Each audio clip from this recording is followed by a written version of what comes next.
ketika menjadi orang tua terasa sulit. Kita akan belajar musim mengasuh anak-anak. Alasannya karena Anda tidak akan memiliki anak sepanjang hidupmu.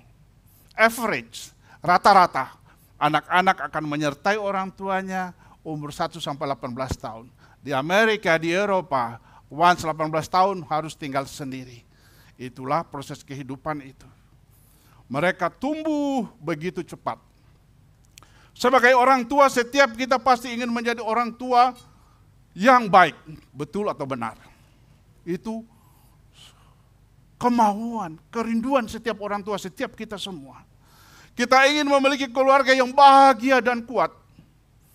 Tetapi kenyataannya di dalam hidup ini, saudara, langkah yang kita jalani karena tekanan pekerjaan menghasilkan lebih sering, menempatkan keluarga kita dalam bahaya. Pertanyaannya, apakah mungkin untuk mencapai kesuksesan dan membangun keluarga yang sehat pada saat yang bersamaan? Apakah mungkin untuk membesarkan anak-anak yang setia dengan keadaan dunia saat ini? Seberapa pentingnya musik kehidupan mengasuh anak-anak itu?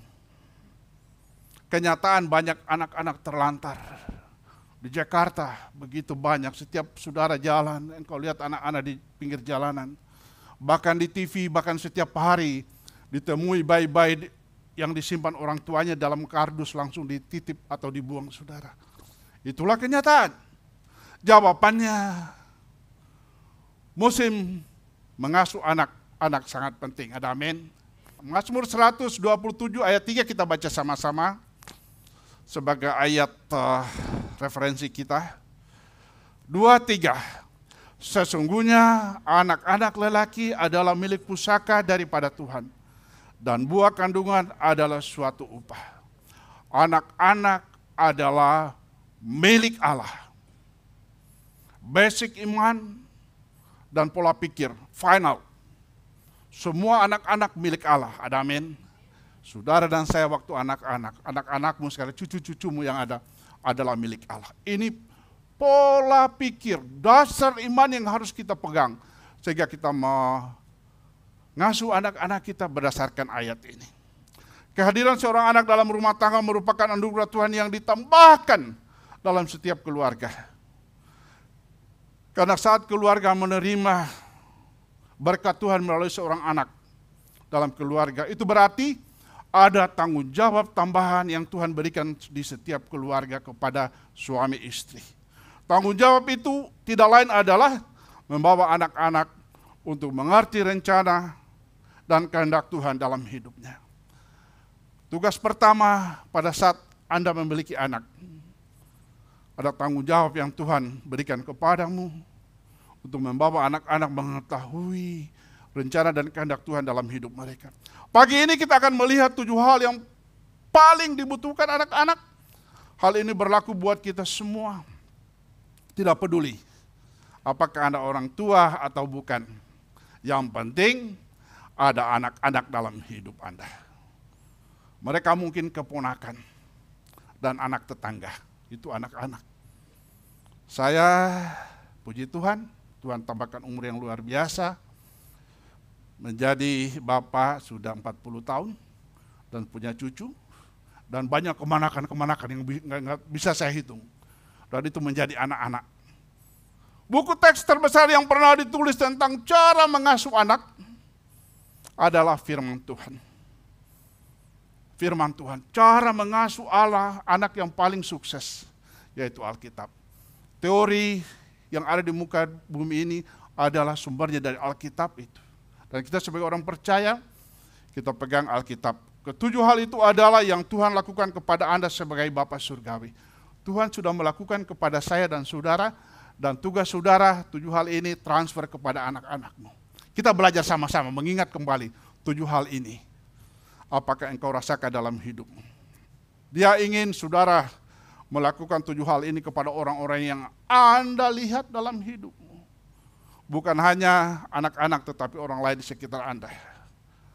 Pelajaran pertama, hal-hal apa saja yang paling dibutuhkan anak dari orang tua. Kita belajar sama-sama, renungkan waktu Anda menjadi anak Apakah Anda mengalaminya ini? Anak-anak perlu belas kasihan. Perhatikan baik-baik. Anak-anak nomor 1 perlu belas kasihan. Lebih dari segalanya anak-anak membutuhkan kasih yang luar biasa. Kasih tanpa syarat, yaitu kasih agape. Kasih agape itu adalah tanpa syarat. Kasih Bapa terhadap kita. Kasih Bapa terhadap anak-anak. Tidak ada syarat. Apa itu belas kasihan? Kasih sayang adalah kombinasi dari kasih dan pengertian. Jadi kasih sayang itu Bapak Ibu sering kita katakan. Definisinya mengatakan kombinasi antara kasih dan pengertian digabung. Kasih sayang adalah di mana saya tahu segalanya tentang Anda dan saya masih menyukai Anda. Maka terjadilah belas kasihan. Firman Tuhan berkata, saudara-saudaraku yang kekasih, marilah kita saling mengasihi, sebab kasih itu berasal dari Allah. Dan setiap orang yang mengasihi lahir dari Allah dan mengenal Allah. Berlatihlah saling mengasihi, karena kasih itu berasal dari Allah. Nomor 1, perhatikan. Kasih itu tidak alami. Perhatikan baik-baik. Kasih itu tidak datang begitu saja. Firman Allah mengatakan kasih, kita harus belajar mengasihi. Anda mempelajarinya dengan berlatih. Kasih itu harus dilatih. Latih terus. Tempat untuk berlatih yang baik adalah bersama orang-orang yang harus tinggal bersama di sepanjang hidupmu. Berlatih mengasihi di rumah. Jika Anda bisa belajar mengasihi keluargamu, perhatikan baik-baik. Jika Anda bisa belajar mengasihi keluargamu, Anda bisa mengasihi siapapun. Alasannya, karena Anda tidak harus hidup dalam kontak dengan orang lain, seperti hanya Anda dengan keluargamu. Sangat mudah untuk mengasihi orang dari kejauhan. Tetapi ketika Anda bersama dengan mereka sepanjang waktu, Anda tidak selalu akur. Akan terjadi kucing dan meong. Ya betul, kakak adik, sepupu kalau sudah satu rumah. Dan kalau engkau berjauhan, damai sejahtera sukacita. Teleponnya tidak pernah makin, selalu sayang banget. Setelah satu rumah, di situ kita buktikan kasih terjadi perseteruan antara kucing dan meong. Haleluya. Ketika Anda memperhatikan kasih dalam keluarga, saudara belajar untuk benar-benar mengasihi. 3 cara untuk mengungkapkan kasih. Sering kali kita mengasihi anak-anak kita, tetapi kita tidak mengungkapkannya dengan cara yang mereka mengerti. Perhatikan baik-baik. Kita mengasihi mereka, tetapi cara mengungkapkannya ada kalanya tidak sesuai dengan kemauan anak-anak. Anak-anak memahami cinta dan kasih dengan 3 cara. Perhatikan baik-baik. Pertama, kasih sayang, ada perhatian, dan yang ketiga penegasan. Kasih sayang, mereka membutuhkan banyak pelukan, sentuhan, dan ciuman. Mereka perlu merasakannya. Cucu saya, pertama saya tidak tahu. Datang-datang ke muka saya, pipinya dia bawa ke mulut saya supaya saya cium. Oh itu tuh maunya. Selo pagi-pagi, kalau saya belum cium, dia bawa pipinya ke mulut saya supaya saya cium. Mereka perlu itu saudara. Yang kedua penegasan. Mereka perlu mendengarnya. Banyak ayah dan ibu memiliki masalah dengan ini. Anda perlu memberitahu mereka setiap hari, lebih dari sekali sehari. Teguhkan mereka dan bangun mereka dengan kasih. Perhatian yang ketiga. Salah satu hadiah terbesar yang dapat Anda berikan kepada seseorang adalah mendengarkan mereka. Anda dapat mengatakan, kamu penting bagiku. Kamu berharga bagiku. Aku ingin mendengar apa yang engkau katakan. Anda menunjukkan belas kasihan. Jadi belas kasihan yang sama yang ditunjukkan Tuhan kepada Anda. Anda harus menunjukkan kepada orang lain. Katakan amin. Kalau Tuhan sudah mengasihi engkau, harus engkau katakan. Yang kedua, pelajaran yang kedua. Anak-anak perlu nasihat atau bimbingan. Mereka membutuhkan arahan. Mereka perlu nasihat. Perlu kebijaksanaan. Penelitian demi penelitian telah menunjukkan bahwa indikator nomor 1 dari anak-anak yang sukses, anak-anak yang tumbuh menjadi orang dewasa yang sukses adalah sistem nilai yang stabil atau value. Anak-anak yang tumbuh dengan mengetahui ini benar, ini salah, akan berhasil di dunia ini. Itu diajarkan di dalam Alkitab, di sekolah minggu, sistem nilai yang stabil. Kita semua membutuhkan fondasi. Anak-anak perlu mengetahui batasan. Ini benar, ini salah. Bukan yang abu-abu, yang gray area. Inilah yang menjadi kewajiban orang tua untuk dilakukan. Saya suka sekali mendengar mana Alfonso anak daripada Bang Yangsen waktu kami sama-sama ke GSI. Dia bilang apa? Yang benar. Jadi kalau Selo menyatakan sesuatu dia katakan yang benar. Saya dengar itu satu pernyataan luar biasa. Hari ini anak-anak berteriak minta nasihat. Ulangan 6 ayat 7 berkata, haruslah engkau mengajarkan berulang-ulang kepada anak-anakmu dari membicarakannya apabila engkau duduk di rumahmu, apabila engkau sedang dalam perjalanan, apabila engkau berbaring dan apabila engkau bangun. Kamu harus mengajarkan perintah-perintah ini kepada anak-anakmu. Dan membicarakannya ketika kamu berada di rumah, ketika lagi berjalan, ketika lagi tidur, ketika bangun pagi. Artinya engkau harus mengajar anak-anakmu menasihati dalam 1 kali 24. 4 hal yang Tuhan katakan dalam ayat tadi. Haruslah, kata pertama, lingkari kata haruslah, ini bukan pilihan. Saudara, Bapak, Ibu yang ada, perintah ini bukan pilihan, tetapi perintah, harus. Jika saudara tidak melakukan hal ini, berarti Anda tidak menjadi orang tua yang baik. Ada amin. Haruslah jadi orang tua, harus mengajar engkau. Kalimat kata kedua engkau. Harus mengajarkan perintah-perintah. Kata engkau itu artinya orang tua, saudara dan saya. Adalah tugas orang tua untuk mengajarkan nilai-nilai moral. Itu bukan tugas di sekolah atau tugas di luar, tetapi pengajaran moral, hal yang benar dan betul itu adalah tugas orang tua. Harus diajarkan di rumah. Anda harus mengajarkannya, kata harus mengajarkannya. Dan perhatikan di mana Anda mengajar. Ketika Anda di rumah, ketika lagi berjalan, waktu tidur. Hal pertama waktu Anda baru pagi, artinya di sepanjang waktu. Jika Anda orang tua, Anda selalu mengajar. Jika Anda duduk di sana menonton televisi, Anda sedang mengajarkan sesuatu. Anda menjadi role model karena mata kecil mengawasi Anda 24 jam sehari. Ada amin. Hati-hati, si kecil mengawasimu 24 jam di rumah. Apa yang engkau lakukan, dia akan fotokopi, melakukan hal-hal itu. Haleluya. Dan yang keempat, dan kemudian dikatakan apa yang harus kita ajarkan. Kamu harus mengajarkan apa yang kuperintahkan. Lingkari perintah, kita lihat pada Ulangan 6 ayat 6, yaitu firman Tuhan, itu yang kita ajarkan.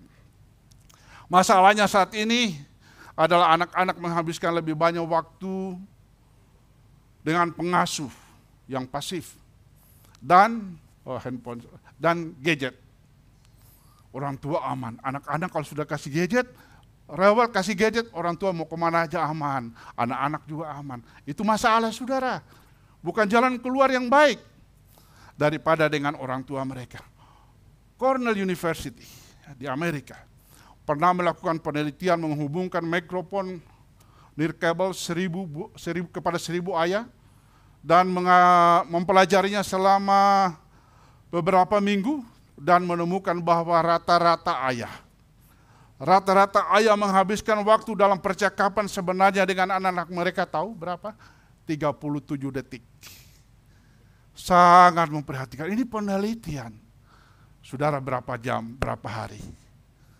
Alkitab mengajarkan setiap kita berada di rumah. Jika Anda memiliki anak, Tuhan telah memanggil Anda untuk menjadi orang tua. Clear. Tetapi saat Anda memutuskan untuk hamil dan memiliki anak, Anda membuat komitmen. Dan itu bukan hanya komitmen untuk 1 tahun, saudara. Ini untuk membantu anak-anak itu tumbuh dengan kasih sayang dan nasihat. Pelajaran kedua, saat ini anak-anak perlu nasihat dan bimbingan. Ada amin. Perlu nasihat, Anda bertanggung jawab. Yang ketiga, anak-anak perlu koreksi. Mereka membutuhkan koreksi karena mereka masih sering membuat kesalahan. Benar atau betul? Tidak ada anak sempurna. Mereka membutuhkan disiplin, accountabilities, dan pelatihan. 3 hal ini mereka butuhkan. Amsal 19 ayat 18 bahasa Indonesia sehari-hari. Tertibkan anakmu selama masih ada harapan. Kalau tidak, berarti kau menginginkan kehancurannya. Clear banget. Kalau saudara membiarkan anak-anakmu dan engkau tidak koreksi, berarti engkau membuat planning, merencanakan anak-anakmu mengalami kehancuran. Perbaikilah anak-anakmu selagi masih ada harapan. Jangan biarkan mereka membinasakan diri mereka sendiri. Itu mengatakan bahwa jika Anda tidak mengoreksi anak-anakmu, Anda sementara mempersiapkan mereka kegagalan dalam hidup mereka ke depan. Haleluya. Kemudian ayat selanjutnya, Efesus 4 ayat 29. Janganlah ada perkataan kotor keluar dari mulutmu. Tetapi pakailah perkataan yang baik untuk membangun di mana perlu, supaya mereka mendengarnya beroleh kasih karunia. Ada amin saudara. Jika Anda menolak untuk mendisiplinkan anakmu, itu membuktikan bahwa saudara tidak mengasihi mereka. Saya ulangi, jika Anda menolak untuk mendisiplinkan anakmu, itu membuktikan bahwa Anda tidak mengasihi mereka. Anda perlu memahami perbedaan antara hukuman dan disiplin. Kita harus memperbaiki anak-anak kita sebagaimana Tuhan memperlakukan kita. Tuhan sudah memperbaiki kita, tugas kita memperbaiki anak-anak kita. Tujuan dari hukuman adalah untuk memberikan hukuman. Tujuan dari disiplin adalah mendorong pertumbuhan. Ada beda, hukuman dan disiplin. Fokus hukuman adalah ke masa lalu. Untuk mengatakan apa yang telah Anda lakukan salah. Fokus disiplin adalah menuju masa depan. Hukuman dan disiplin 180 derajat berbeda. Tuhan tidak ingin Anda menghukum anak-anakmu. Dia ingin Anda mendisiplinkan mereka. Ada amin. Jangan hukum anak terlalu banyak, disiplinkan mereka. Itu pelajaran firman Tuhan. Apa yang Tuhan katakan untuk dilakukan adalah memperbaiki. Tidak melihat ke masa lalu, tetapi melihat ke masa depan. Jadi Alkitab mengatakan, jangan gunakan kata-kata yang kotor. Gunakan hanya kata-kata yang membantu, yang membangun. Saudara perlu belajar mengoreksi tanpa menyalahkan. Perhatikan baik-baik dan renungkan. Saudara perlu belajar mengoreksi tanpa menyalahkan. Anda perlu belajar mendisiplinkan tanpa merusak. Ada amin. Itu perlu prinsip. Pertanyaannya, sudahkah Anda belajar bagaimana mengoreksi tanpa mengutuk? Bagaimana mendisiplinkan tanpa merusak? Pagi hari ini anak-anak perlu koreksimu. Haleluya.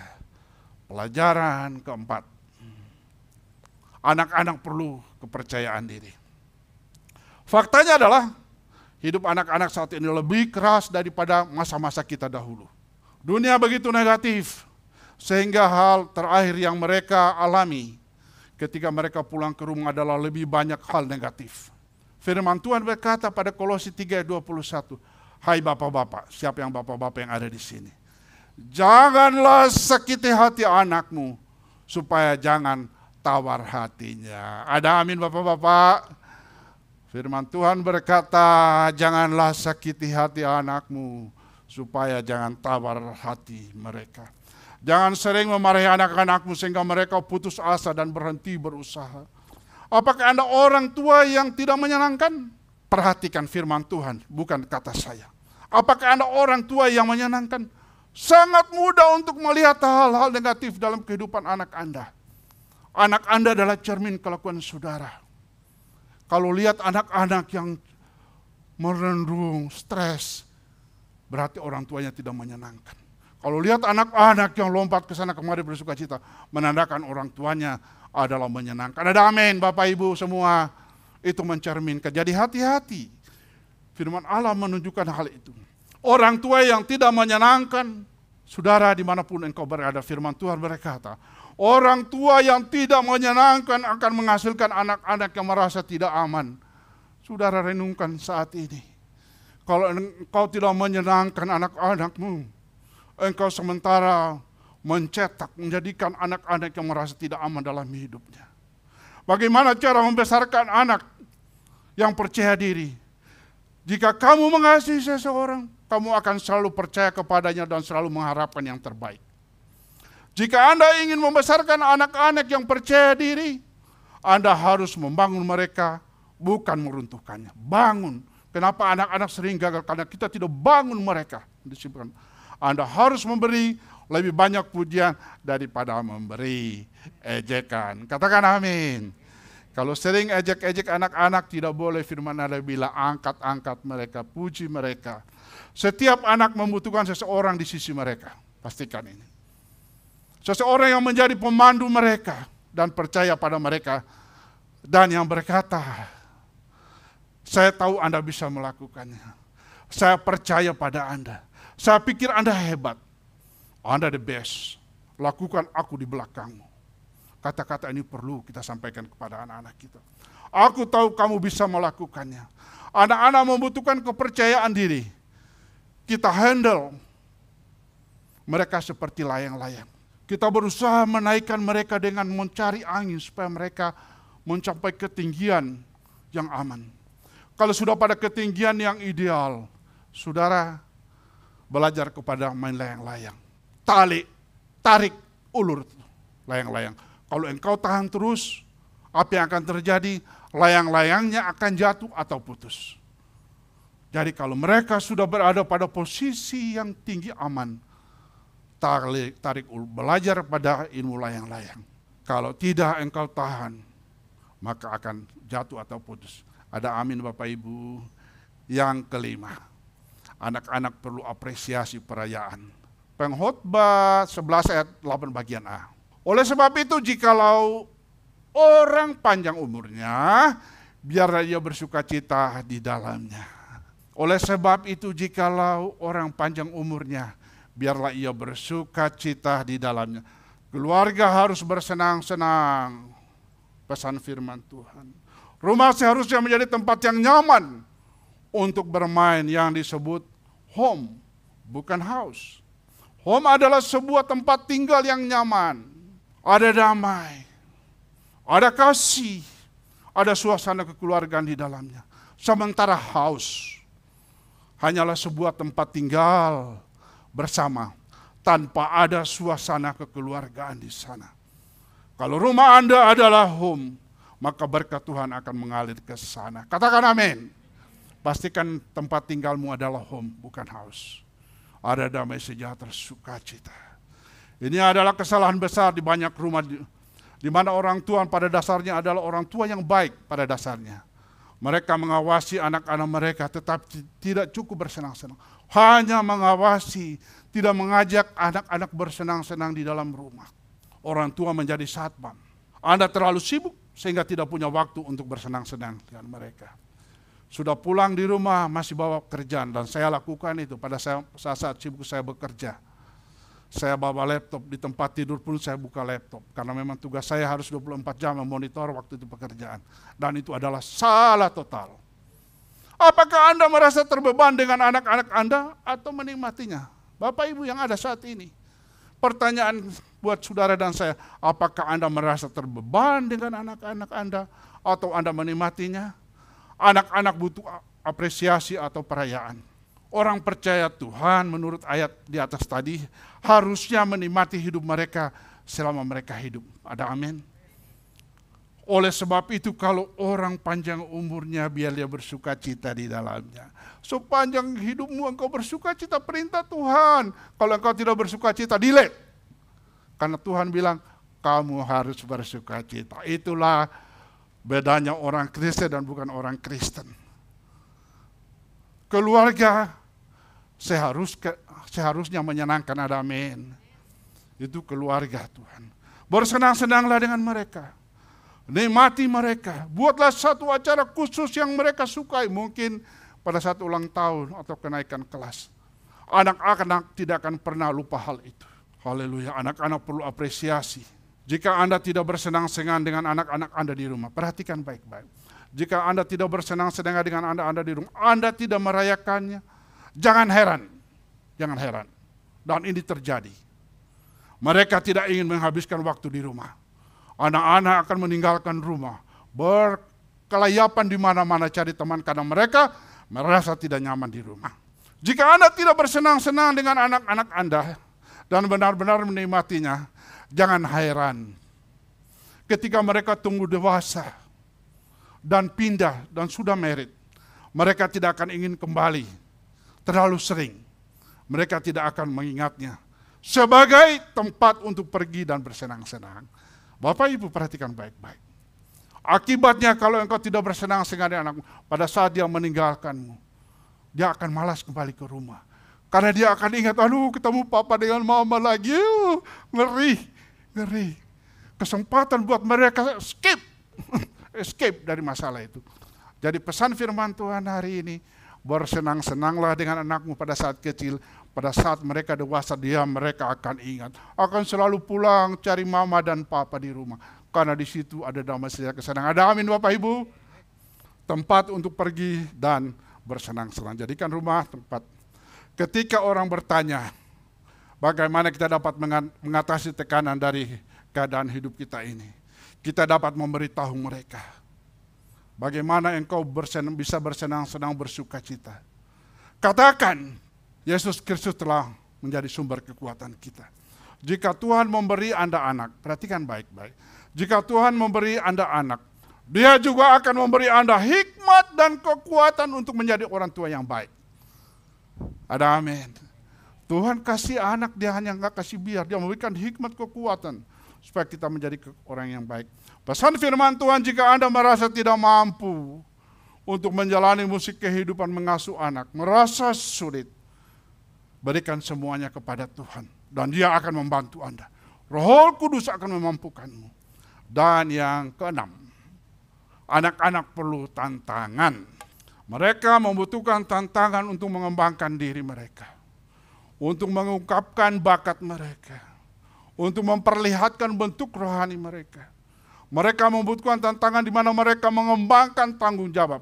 Salah satu keterampilan hidup terpenting yang harus kita semua pelajari adalah bagaimana bertanggung jawab. Itu keterampilan hidup yang engkau harus miliki. Bagaimana Anda mengajarkan tanggung jawab kepada anak-anak Anda? Hanya ada satu cara. Beri mereka kesempatan. Hanya ada satu cara. Percayakan mereka dengan tanggung jawab. Tidak ada cara untuk mengembangkan anak-anak lebih cepat pada percaya mereka dengan tanggung jawab. Memberi mereka kendali. Apakah mereka akan berbuat kesalahan? Pasti. Akankah mereka terkadang tidak bertanggung jawab? Pasti. Karena mereka lagi belajar. Tetapi jika Anda memegang tanggung jawab, Anda sebenarnya menyakiti anak-anakmu. Perhatikan baik-baik. Kalau engkau selalu tanggung jawab engkau pegang, Anda sementara menyakiti anak-anakmu. Tujuan mengasuh anak sejak mereka lahir adalah untuk memindahkan mereka dari masa bayi. Kita sebagai orang tua mentransfer mereka menjadi diri sendiri. Setelah mereka mampu mengetahui hal yang baik dan benar, mereka akan mentransfer kendalinya kepada Tuhan. Proses kehidupan ada 3 tahap, saudara. Dari pengawasan orang tua waktu bayi, kemudian jadi pengawasan diri sendiri setelah menjadi dewasa. Kemudian pengawasan kepada Tuhan. Saudara, Bapak, Ibu sebagai ayah, pada saat mereka dewasa, engkau sudah memberikan basic iman. Percayakan Tuhan yang akan mengendalikan mereka. Amin. Jangan kendalikan kehidupan anak-anakmu seumur hidupmu. Waktu dia kecil engkau kendalikan. Pada saat mereka pertengahan dewasa mulai mengetahui hal yang baik, biarkan mereka mengendalikan diri sendiri. Pada saat mereka mengetahui rencana dan serahkan pengendaliannya kepada Tuhan. Jangan jadi hansip seumur hidup anak-anakmu. Itu berarti Anda harus melepaskan kendali. Sejak mereka lahir, Anda harus mulai mengerjakannya. Jika Anda memperlakukan anak-anakmu sebagai bayi, dan Anda tidak membiarkan mereka tumbuh dewasa, Anda harus menjaga mereka selama sisa hidupmu. Perhatikan baik-baik. Anda sementara mengisi dunia ini dengan orang-orang saling ketergantungan, tidak dapat berdiri sendiri, Anda berdosa. Anda sementara mengisi dunia ini dengan orang-orang yang tergantung. Ajarkan anak-anakmu untuk berdiri sendiri dan percaya kepada Tuhan. Satu-satunya cara kita untuk bertumbuh adalah dengan diberikan tantangan yang membebani kita, yang mengembangkan kita, yang membangun tanggung jawab dalam hidup kita. Lukas 16 ayat 10 dan ayat 12. Barang siapa setia dalam perkara-perkara kecil, ia setia juga dalam perkara-perkara besar. Dan barang siapa tidak benar dalam perkara-perkara kecil, ia tidak benar juga dalam perkara-perkara besar. Dan jikalau kamu tidak setia dalam harta orang lain, siapakah yang akan menyerahkan hartamu sendiri kepadamu? Lukas pasal 16 ini, siapa yang dapat dipercaya dengan yang sedikit, dapat dipercayakan pada hal yang banyak. Jika Anda tidak dapat dipercaya dengan barang-barang milik orang lain, siapa yang akan memberikan hartamu sendiri? Anak-anak harus diberi tanggung jawab. Tujuannya adalah untuk menghasilkan orang-orang yang berjalan, tidak hanya di bawah kendali diri sendiri, tetapi di bawah kendali Tuhan. Jangan terapkan manajemen helikopter parent. Saudara boleh lihat, bisa ambil di YouTube, bagi apa itu helikopter parent. Helikopter itu terbatas putarannya. Artinya orang tua itu helikopter parent management itu, dia awasi terus anaknya apapun yang dia perbuat. Dan itu Anda akan menjadi orang tua yang gagal. Semua dikendalikan orang tua. Anak-anak memerlukan tantangan. Yang percaya katakan amin. Yang terakhir, anak-anak perlu konsistensi. Ini penting Bapak Ibu. Mereka membutuhkan konsistensi dari orang tua mereka. Dari Anda dan saya. Bahwa kita tidak berubah-ubah. Bahwa kita tidak selalu berubah pikiran. Bahwa kita tidak tinggal di rumah di mana ibu dan ayah yang tidak konsisten. Selalu berubah-ubah. Alkitab, Allah mengajarkan kepada kita. Supaya kita menjadi orang tua yang konsisten. Ada amin Bapak Ibu.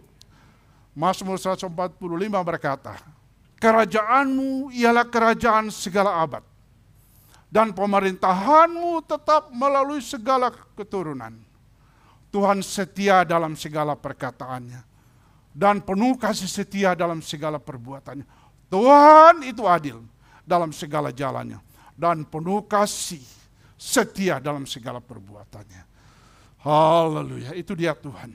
Tuhan setia pada semua janjinya. Dan adil di dalam semua yang dia lakukan. Dia mengajarkan hal ini kepada kita. Lingkari kata setia dan adil.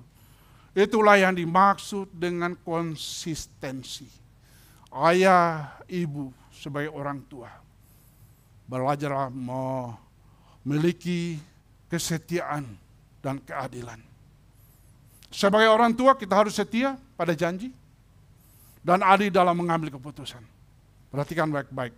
Sebagai orang tua harus setia pada janji. Dan dalam mengambil keputusan. Anak-anak biasa begini, pengalaman saya. Kita janjikan sesuatu, kita skip. Kita kasih yang lain. Besok dia ingat lagi janjinya. Yang kemarin mana Pak? Padahal kita sudah kasih sebenarnya yang lain penggantinya. Itu dia anak-anak, dia mau kita janjinya setia. Kita janjikan cucu saya itu saya sudah alihkan. Maksudnya mengganti. Dia bilang, Papa kan kemarin janji yang ini. Jadi saudara, janji sama anak-anak itu Allah mengatakan kita harus setia kepada janji dan keadilan.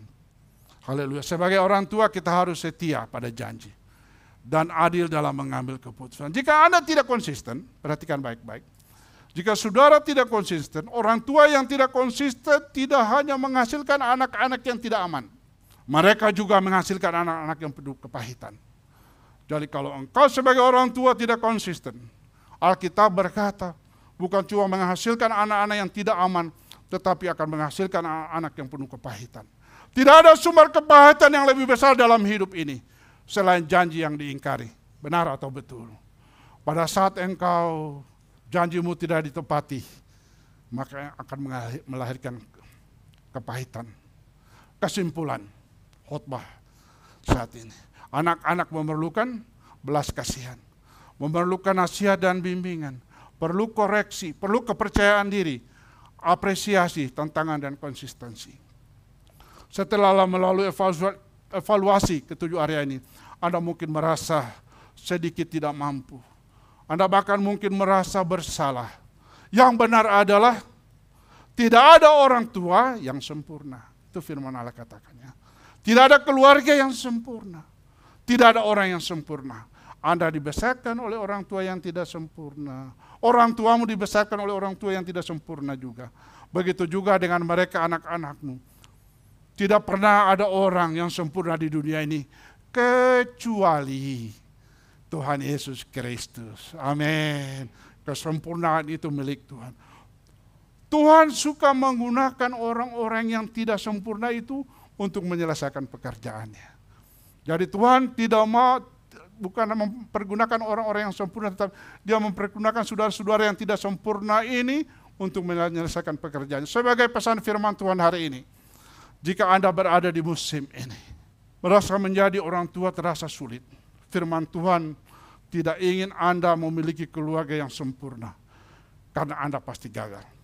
Jadi jangan membuat destinasi Anda mempunyai keluarga yang sempurna, Anda pasti gagal.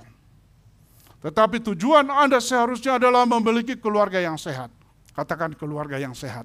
Ulangi, keluarga yang sehat. Tidak sempurna, tetapi sehat. Haleluya. Keluarga tidak perlu sempurna, tetapi keluarga sehat. Bagaimana cara membangun keluarga yang sehat? Dibutuhkan kebijaksanaan. Dibutuhkan kebijaksanaan untuk memiliki keluarga yang baik. Dan dibutuhkan pemahaman untuk membuat kuat. Isi pikiran Anda dengan kebijaksanaan. Kabar baiknya adalah ada tempat di mana Anda bisa mendapatkan kebijaksanaan untuk mengasuh anak-anakmu. Yang mutlak dicoba dan benar. Dan itu pasti berhasil. Tempat itu disebut firman Tuhan. Tempat yang paling tepat adalah firman Tuhan. Dia akan memberi Anda kekuatan dan kebijaksanaan untuk melakukannya. Untuk melakukan yang terbaik yang Anda bisa.